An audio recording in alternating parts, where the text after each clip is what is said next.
Hi, I'm Alaya with Tahoe Expedition Academy, and today we're here at Sugar Pine Point State Park. In 1860, the first permanent settler of record on Lake Tahoe's west shore built a cabin at the mouth of General Creek.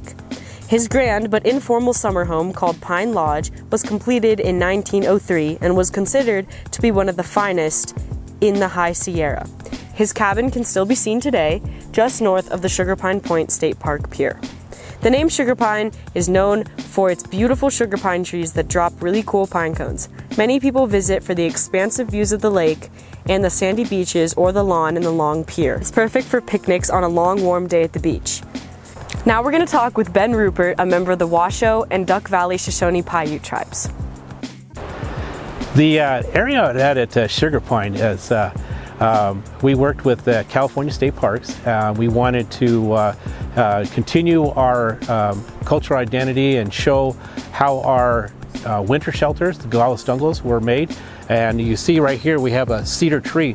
These cedar trees, we never cut down the cedar tree. What we do is we wait till the tree falls down, and then you have to let it cure for about a year, and then we're able to split the bark off this. When I say split it, we just come in and we just pry the bark off because it separates from the main base of the tree. And that's what we use for our outside of making our winter shelters. And so there is a galus dungle that we constructed over at Sugar Pine. I think one of the main things that I like about Sugar Pine is that this is the gateway to a lot of different trails that go around Lake Tahoe.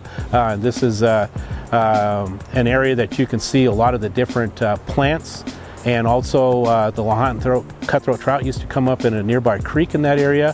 When I say some of the plants, you see right next to us here we have currants, we have manzanita that we'd make tea out of. In that area there we have a lot of snow plants that would come up that we would use for medicine, for digestive detoxification. We have the mushrooms that would come into the area. So we have a lot of wild raspberries. There's just a lot of different food that we can gather in that Sugar Pine area.